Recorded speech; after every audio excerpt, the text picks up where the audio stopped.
Okay, good. I'm just gonna make a couple quick announcements and then Joe Patrick's gonna start. Joe and I met yesterday and we kind of mapped out the year with some programs we'd like to get. So we're in the process of contacting speakers.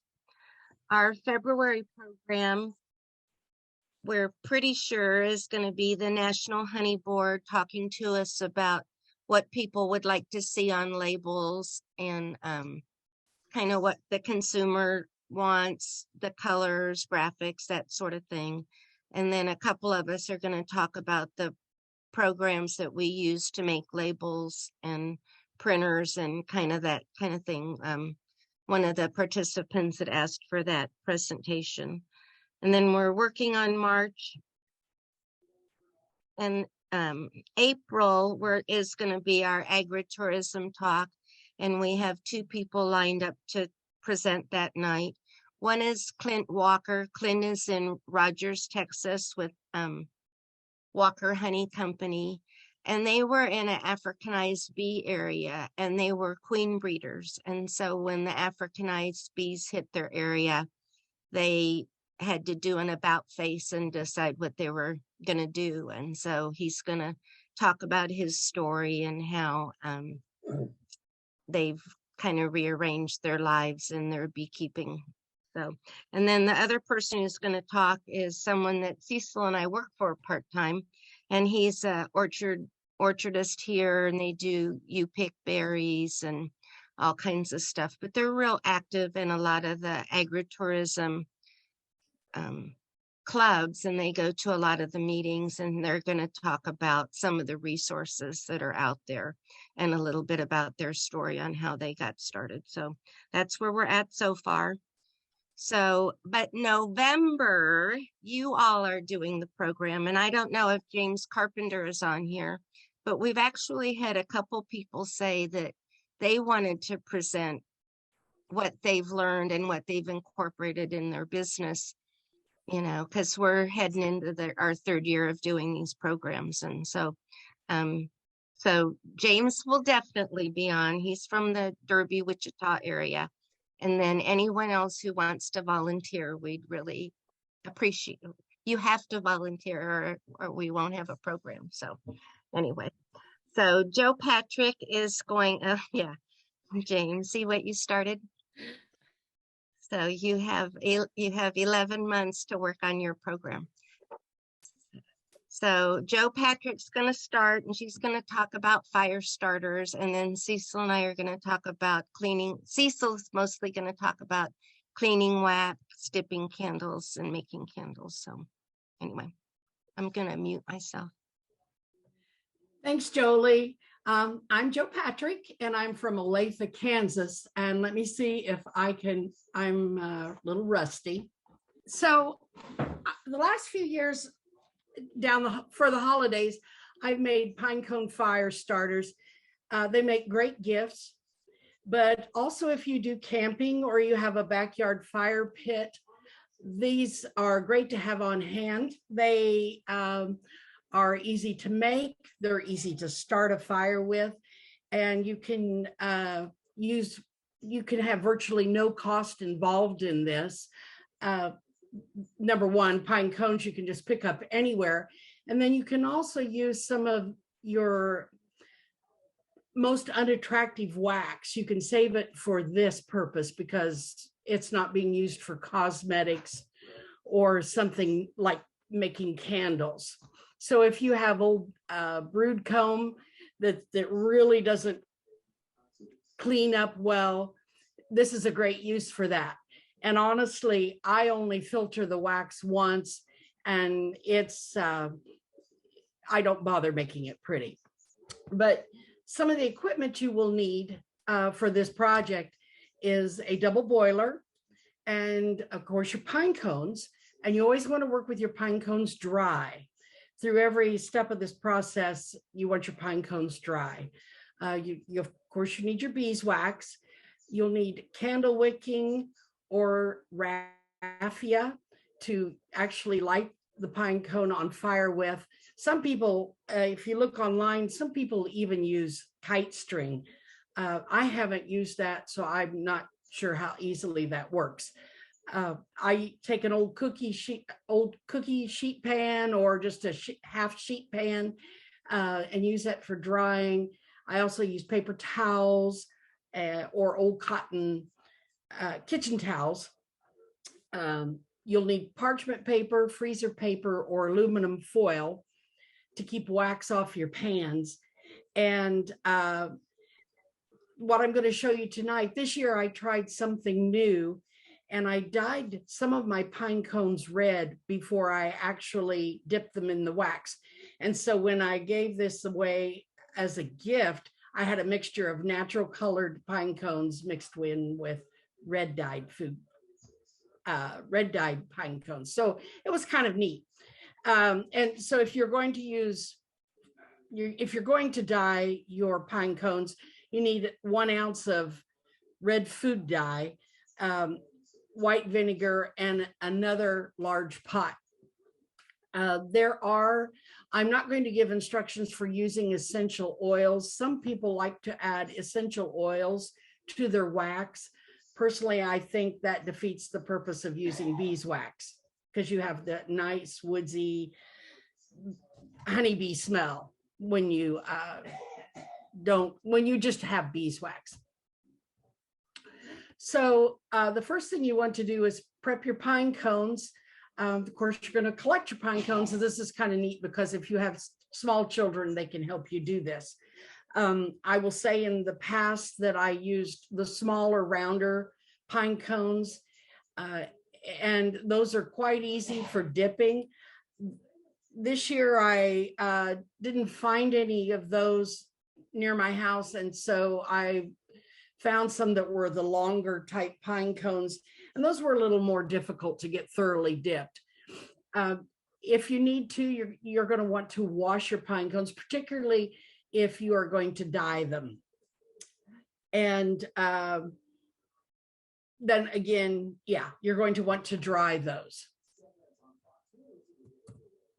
So to tint your pine cones, again, wash them and dry them. And if you need to, you can stick these in the oven on low to speed up this process, particularly if you're waiting till the last minute to make these, like for a Christmas present, which is what I did.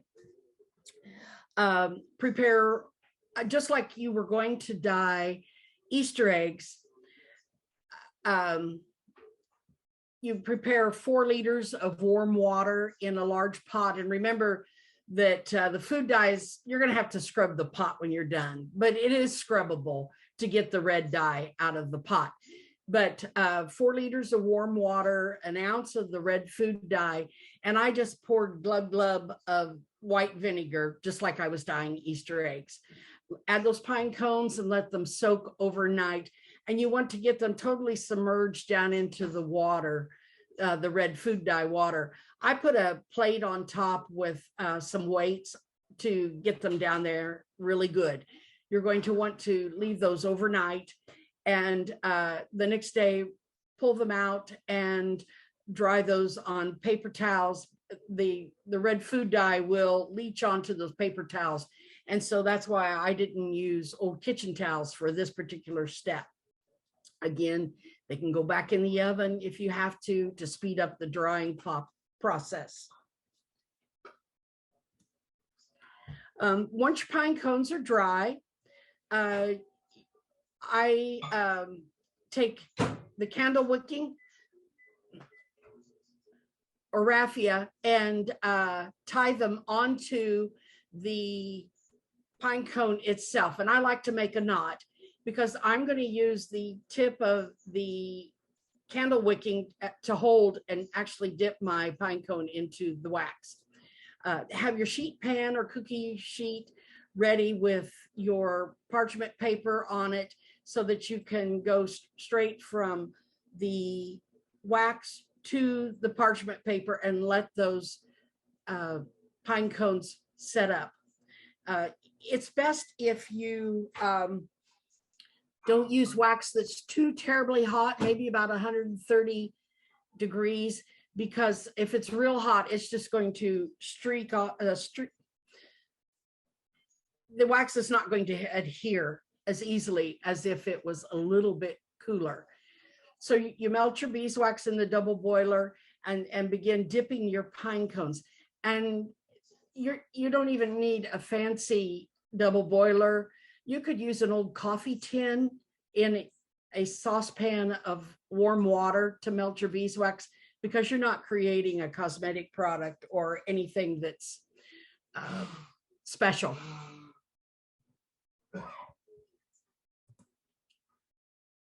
Again, use the candle wicking to dip your cones in there and place them on your prepared sheet pan. Allow those to dry, and then you can get creative and package your pine cones in something like a small basket or some type of wrapping that's attractive, and give it away as a gift, or just keep them with you and take them when you go camping. And that it's that easy. Are there any questions? Nope. No, Robert? No, I don't see any in the chat box. Okay, cool. But do you use any other colors besides red? I think you probably could. You could do green, of course. I don't know if red was easily absorbed more than other colors.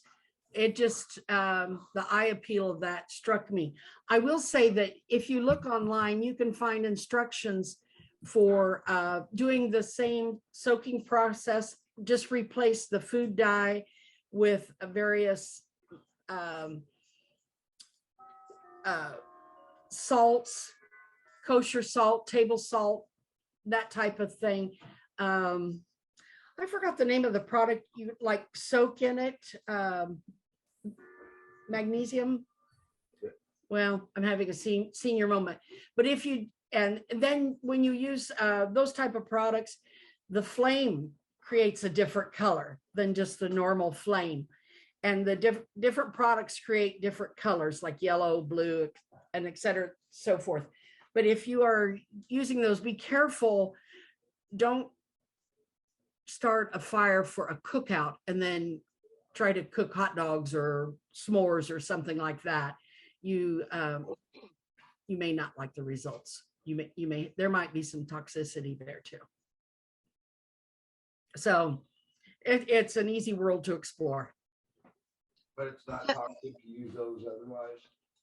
Oh, my husband says it's not toxic to use food dye. I'm sorry. No, nothing without food dye. Well, no. You can use them and then eat on it, right? Sorry. Not, as long as it's not yellow 64 or something like There you that. go, yeah. Yeah. There are a couple questions. Okay. How long of a piece of candle wicking just tied on one end? Oh, it depends upon you. You want to be able, you could use a wire, like you were dyeing Easter eggs, to dip that down into the wax. But I just simply tie some of the candle wicking right on the cone, and then I leave enough for me to hold, to be able to use it as a handle and dip down in there. So it varies depending upon your pine cones. And have you retailed these? And how much did you charge? Or did you pack them in a little box? Pack them? No, I haven't retailed these. It would certainly be on a holiday mart table. I bet you could sell these. And I simply packaged them as a gift. I used translucent cellophane bag and, attached bows and a little bit of greenery to them, and I give them to my neighbor for a Christmas gift that we're real close to. They have a fireplace and that they burn all winter long. So. Have you ever tried using sweet gum seed pods? Oh, you know what? I had a hard time hearing you, Joli, but when you were talking about sweet gums. Yeah, I explored that, and those won't burn. I did pick up some, and then I did a search online, and they're not good for this purpose. They won't burn properly. And then Debbie has a question. What is it that you use to change flame colors? Oh gosh, there's different types of. I'm having a hard time remembering now. I'll tell you what. While you do your presentation, I'll search that, and I'll write it in the chat box. How about that? But I remember kosher salt and table salt being two of those options, and I'll post that. And then Marcia wants to know, do you leave the wax? How thick is the wax if you've done it properly? First, do you leave the candle wicking on after dipping? And then how thick is the wax? Yes, I leave the candle wicking on. And I have dipped all the way to the end of the candle wicking and not. And it doesn't seem to have any effect on being able to start the fire starter any easier either way. And what was the second part of the question? How thick is the wax if you do it properly? It's visible. Now, one year, I think I did it the wax was too warm and I had to dip them twice, but they were really pretty. And so that might be something that you want to explore. Yeah. But it's thick enough. It's visible. They've been dipped in wax. Cool. That's all the questions then. Okay, then I'll post in the chat box. Thanks, Joe. Sure. So Cecil and I are sharing a computer. So if you can't hear us, unmute and tell us to move closer. So we're going to start with some beeswax facts. One is the melting point of beeswax is 147 degrees. And beeswax starts solidifying at 143 degrees. Its flash point is 490 to 525 degrees. But it's real malleable at about 90 degrees. So that's when, if you're sculpting or doing something, you can kind of monkey with it with your hand. And then the optimal temperature when pouring or dipping is 165 degrees. Precautions. You always want to wear old clothes and old shoes because you think you're just doing something for a second and you've ruined what you have on. You also want to do it in a place that you can cover up or scrape the floor, or you can put down cardboard or something like that. And if you don't want to ruin your kitchen stove, you can buy a hot plate. I'll tell you, we're doing a soap making class this weekend, and I've had an awful time finding some extra hot plates. So, so keep your eye out. And beeswax makes great candles because it's flammable. And so you want to be real careful about doing something.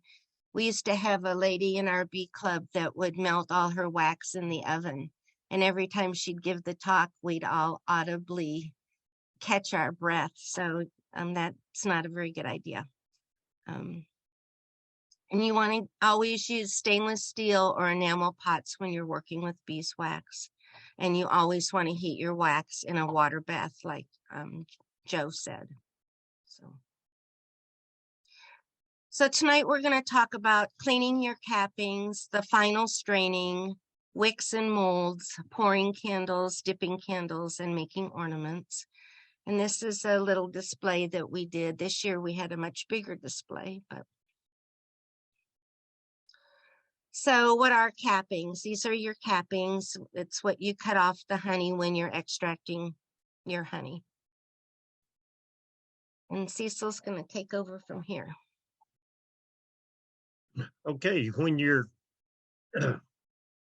making candles, you always want to do actually melt your wax in a water bath.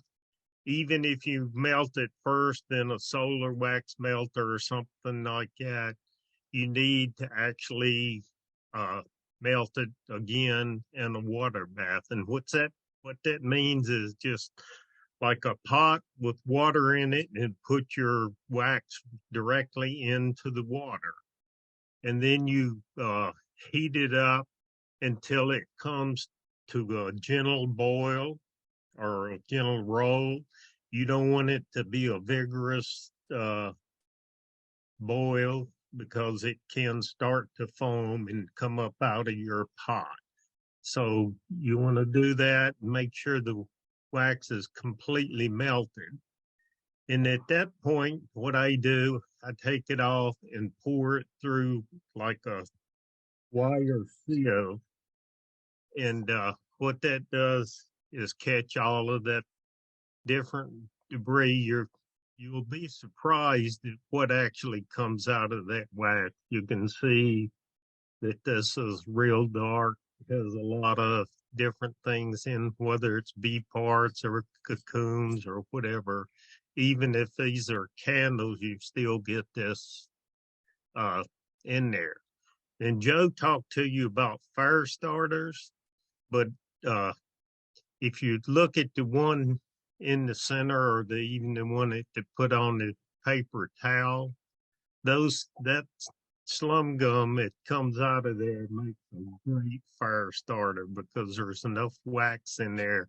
And when you dump it out or put it out, you can just put a piece of wick underneath it, and just light it. And we used to have a little mold that you could put it in, and we sold them as buffalo chip fire starters.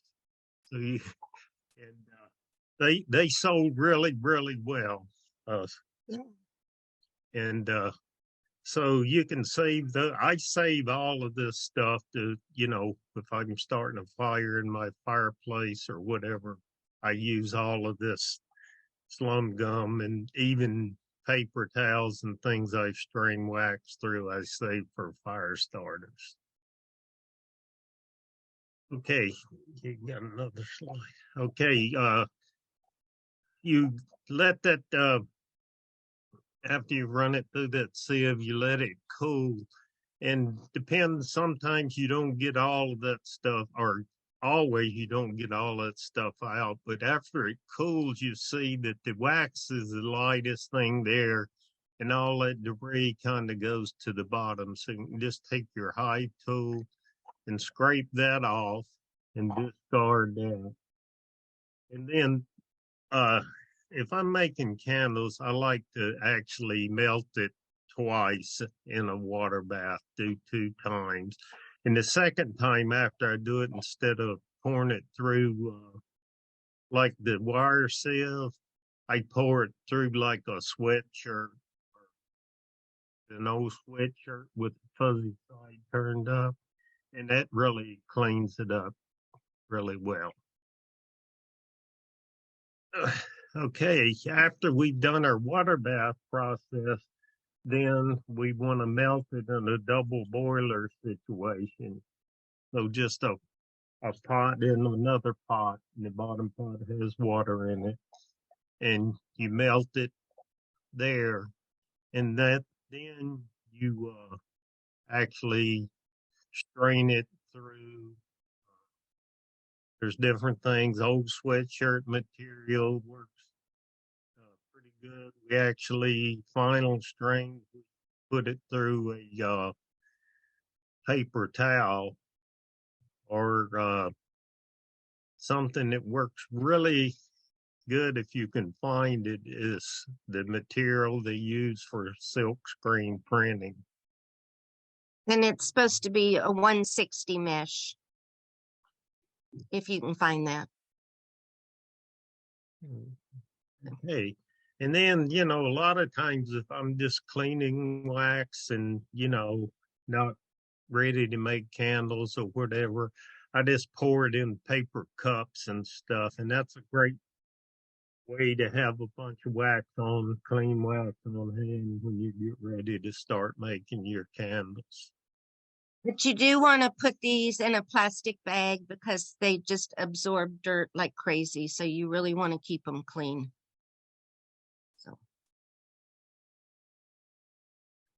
You talk about the wick. So the wicks you want to use, you don't want to just use string. We've had people tell us that. You want to use actual candle wick. You'll use the number 3 or number 4 if you're using jar candles, but you'll really want to test these. Beeswax burns really hot, so a lot of people sell jar candles. I don't know how good an idea that is. But for tapers or dip candles, you'll want to use the 1.0 or the 2.0. And if you have a bigger candle like that skep candle or a Like a pillar oh yeah, candle. like one of those pillar candles, you'll want to use the 60 ply. And you just want to test it really well and make sure that the size wick you're using is the right size for the candle that you're making. So the different molds, the one on the left is a plastic mold, and it's just one of those that you get at like a candy mold store or you get online, and those are for ornaments or something like that. The one in the middle is a tin mold, antique replica tin mold, and then these other molds are available from Man Lake or Better Bee has those Lyson molds, and I'm not kidding, they are really nice molds. We got a couple different ones of those to make some for the holidays. The quality of the Man Lake molds has really gone down in the last few years. So these molds, they're really expensive, but I'll bet we've poured some of these 100 or 200 times. So if you're really getting into candles, you'll want to get a couple of each one so that you can actually see that you're accomplishing something when you're pouring. But they're money well spent to get a good mold. So wicking the molds, there's a couple different ways you can do it. We were giving a talk at a EAS meeting once about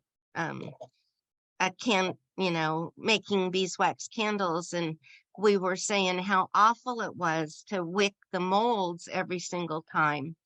And someone in the audience said, well, why don't you just leave the wick long at the end? And we just kind of looked at each other like, well, why didn't we think of that after all these years?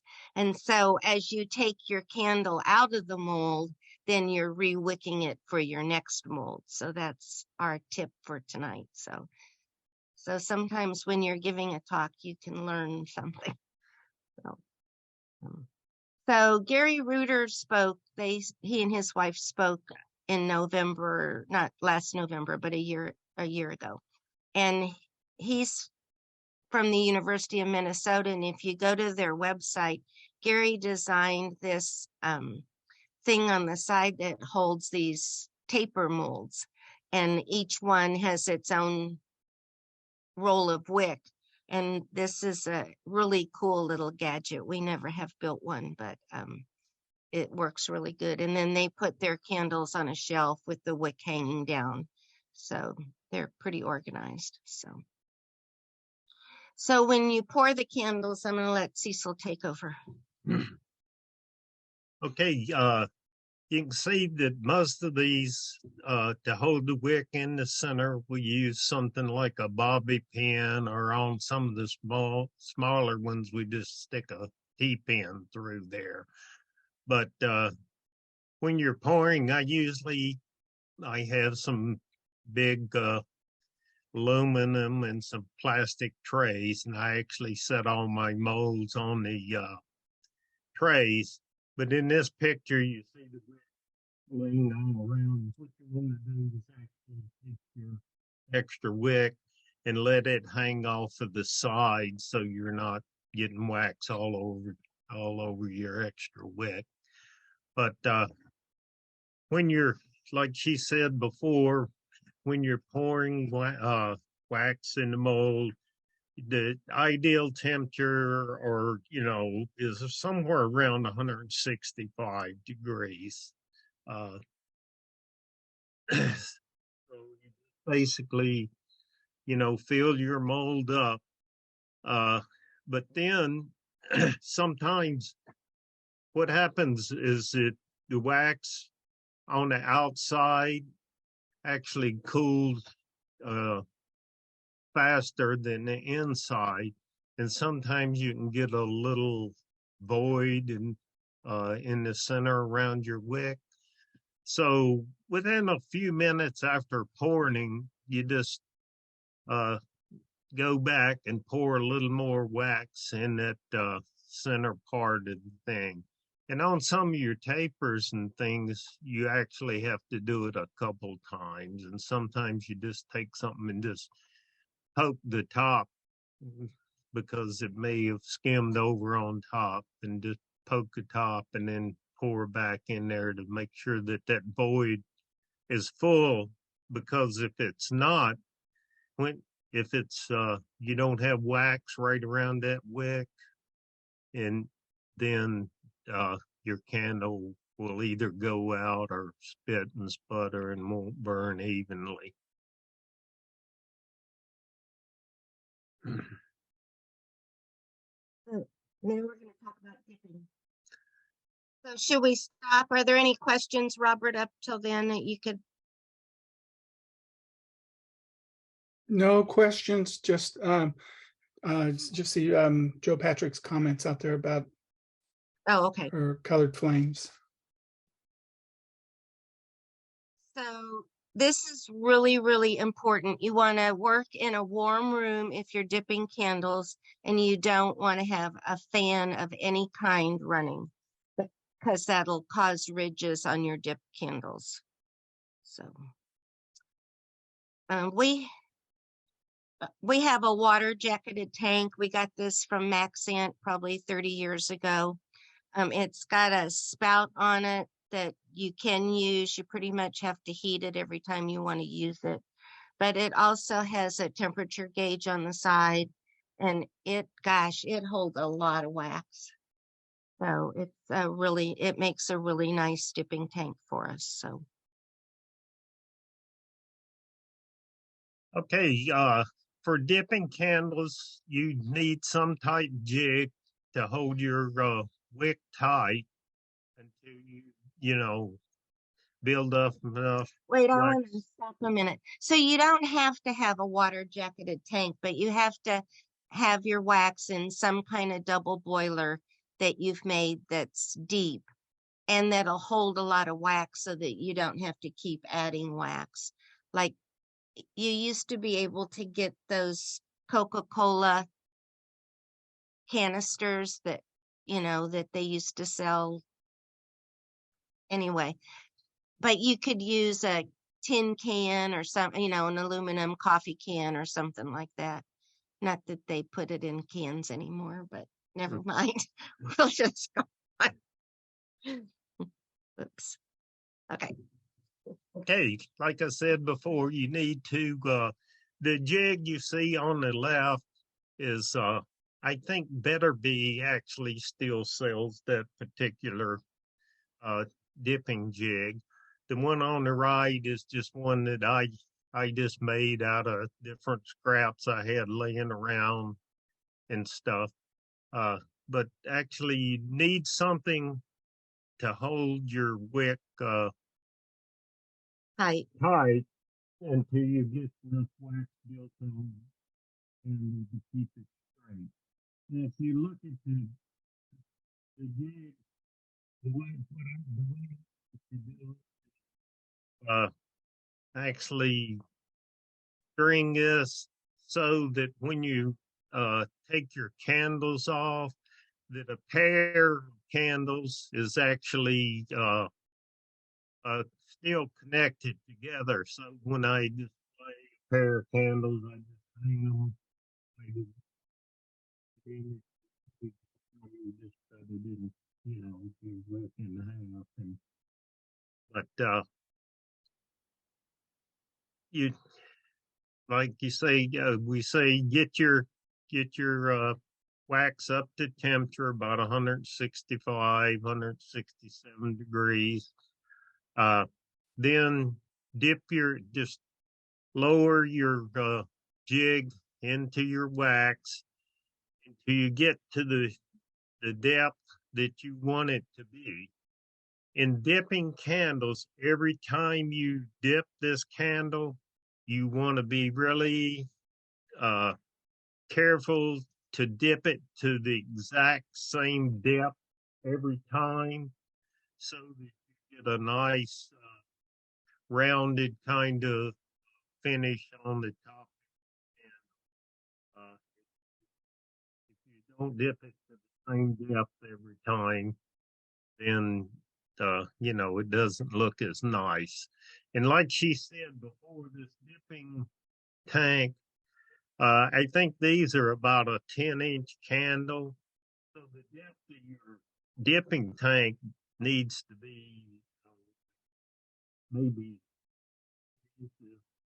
wax in there so that as you dip and use the wax Hey, Phil, up. you need to point your voice more toward the center. Okay. Keep As losing. you, Okay. yeah. So I lost track of it. You were talking about. So dip to the same point every time, and then have a deeper tank so that the wax you're actually using and it's going onto your candle, you still have to. If I'm dipping a lot, I actually have to add wax. And what I like to do is just have a wax in a double boiler, just ready to pour extra wax into my dipping tank. And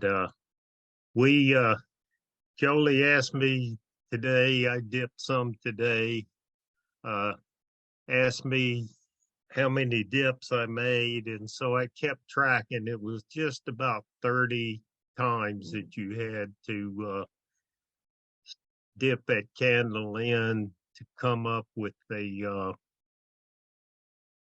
so in the picture right here, that's 10 dips right there. And that's probably about the size of a pencil, maybe. And then, at about 17, I decided that was about big enough that I wanted to cut them loose and start dipping them separately so that I got the look of the candle that I wanted to finish with.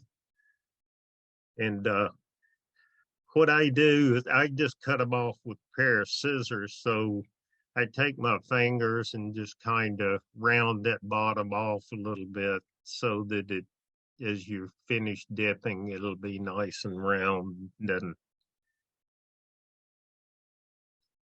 And we're continuing to dip.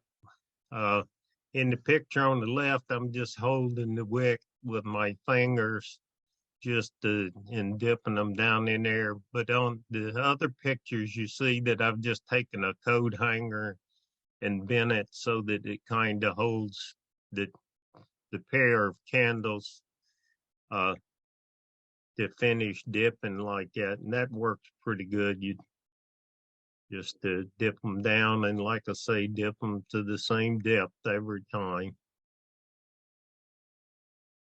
And so, like I was saying before, it was about 30 dips to come up with a candle that is about 3/4 of an inch, and, what I usually do is somewhere between 3/4 and 7/8 of an inch in diameter. So, and then you can see that you have that kind of drip on the bottom, and that just shows that, that's definitely a dipped candle that you have there. It just, and then when I'm done, you see a lot of wax is just built up on your jigs. So I just stick it back in my tank and just let that melt off. And so I'm not losing that wax and just going right back into the tank.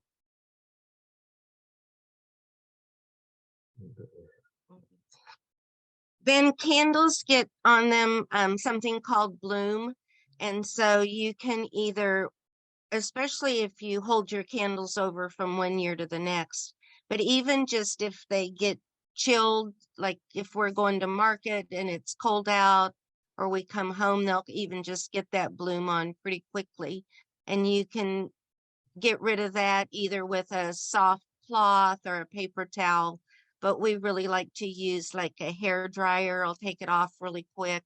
And it's just kind of a little white film that gets on it, but a heat gun or a hair dryer will take that off really quick.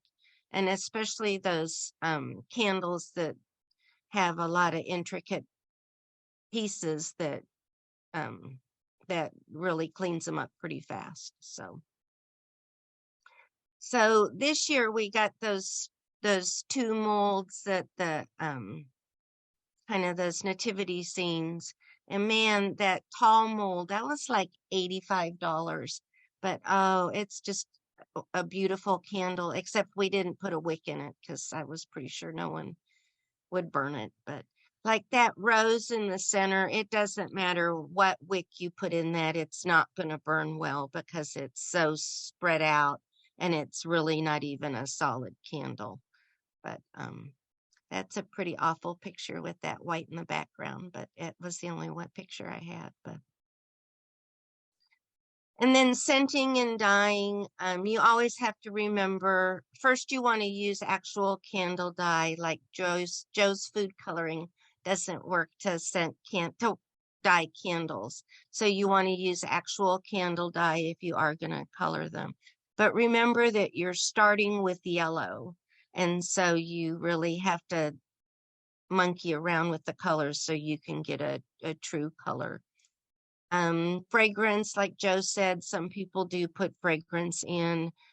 The first thing people do when they pick up a beeswax candle is take a sniff, and I think they want to smell the beeswax. But scented candles are definitely a thing now. So you would want to use candle fragrance. You don't want to use your soap fragrance or anything like that. So either use candle fragrance or essential oils, and you just kind of have to, it's not something we do, so it's something you'll have to kind of play around with. Competition tips: if you're entering your beeswax in your fair, you want to do it in a pour your block in a warm room, and make sure you wrap everything in saran or something to keep it clean so that when the judge sees it, it looks really nice. Ornaments, we've done a lot of ornaments before. This mold on the right is called a brown bag mold. It's actually a cookie mold. And this one with the skep on it is also made from a brown bag mold. And but these brown bag molds, if you are going to use them, you want to kind of heat your mold up a little bit. You can just put it in the oven or whatever. But you want to put a little baby powder in there, talcum powder, brush it in there and we've liked using that instead of like those spray releases, but those really make nice candles, so, or nice ornaments. These plastic molds over on the left, that's just a candy, or on the right, that's a candy mold. You can just put a little piece of tape over where the stick would go.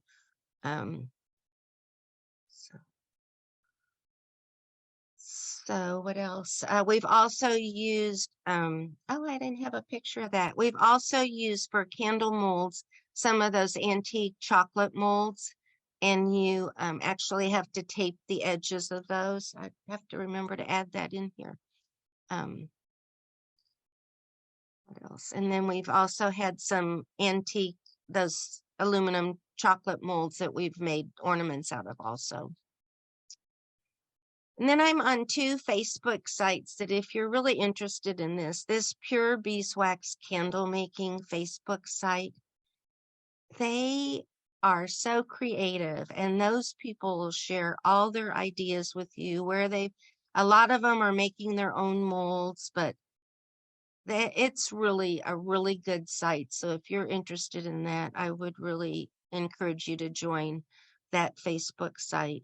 And then there's another one called Minding My Beeswax, which is okay, but this Pure Beeswax candle making, the woman that runs that's name is Fiona, and she's from New Zealand. And oh my gosh, she makes like these dip candles, and then she over dips them with color, and oh, she just makes just beautiful, beautiful things. So uses for beeswax. People are always coming up to me at the farmers market and wanting to know what what people use it for.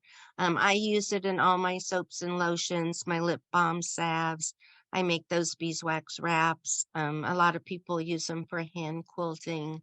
Woodworkers will use them for different uses. So it's always nice if you're selling items to have a list of what people use it for. So, and then that's our contact information. What questions do people have? I will say I have a new email address, which is quite traumatic because I've had the other email address since email began. So anyway.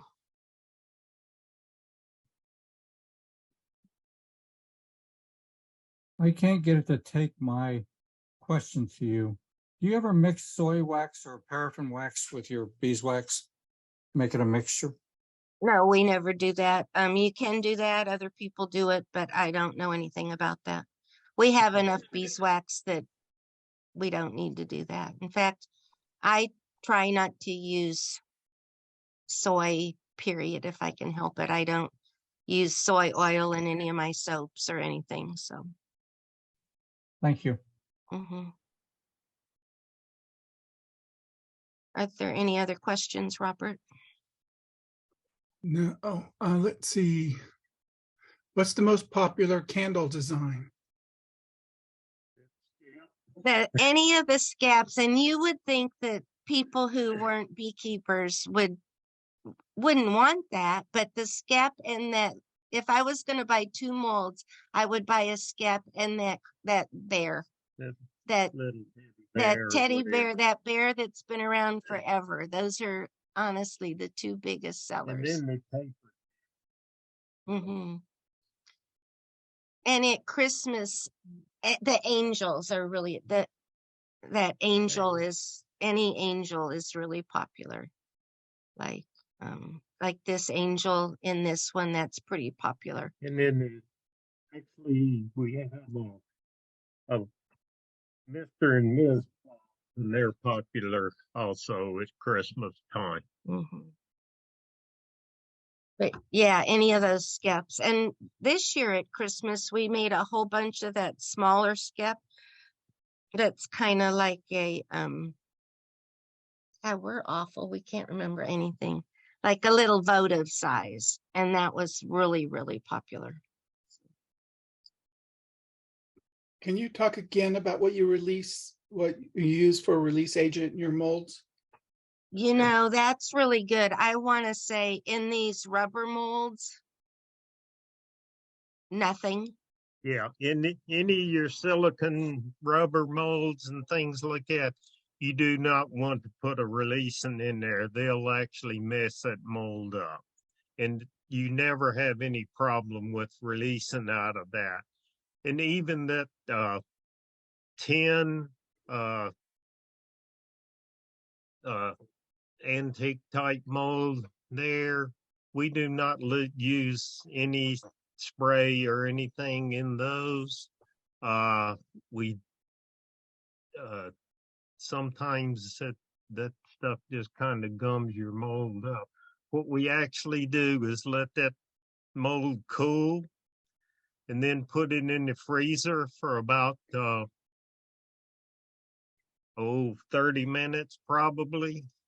And then when you take it out, just take your thumb or take something and just tap on the top of that candle where you're just kind of pushing down on it, and it pops it loose, and then it just comes right out of there.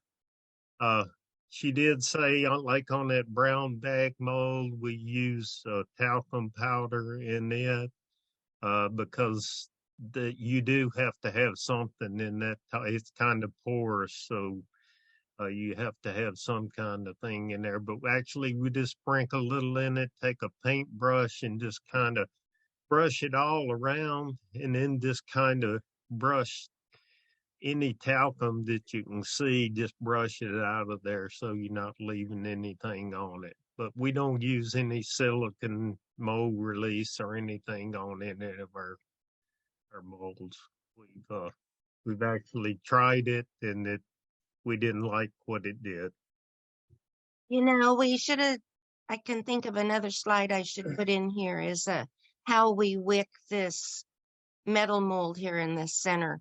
And we use one big long piece of wick, and actually across the top are two little rods like a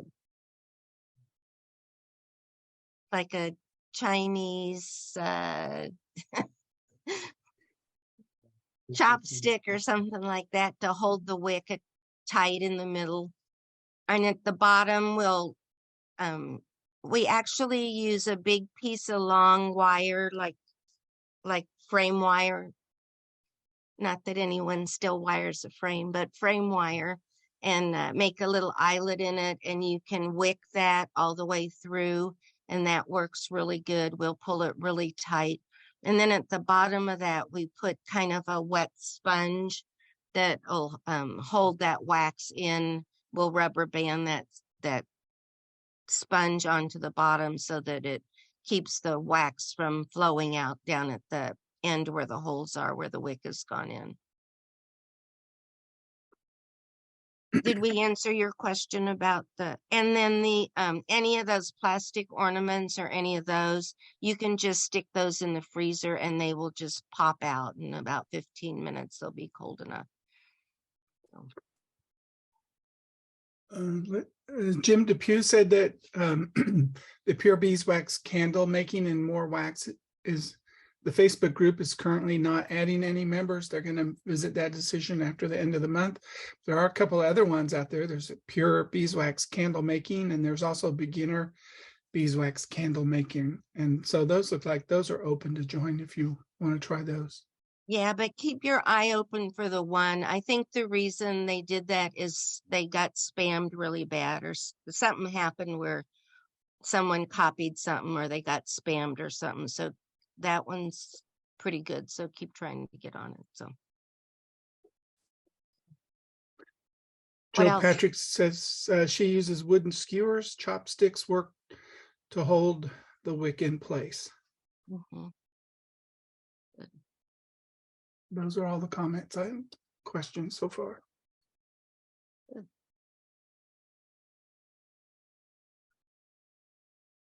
Well, if in the future you have ideas for presentations or a speaker you might think might make a good presentation, please be sure and let Joe Patrick or myself know.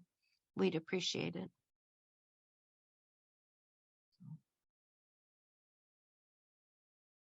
I should say the Kansas Honey Producers Meeting is coming up in March. It's the weekend of March 11th. And that Greg looks like he's working on a real good program. So, and then Northeast Kansas beekeeping class is not this Saturday, but next Saturday and Sunday. So if you're interested in the best beekeeping class in Kansas, go to our website and you can sign up for it. Okay, if there's no other questions or anyone wants to unmute and ask something.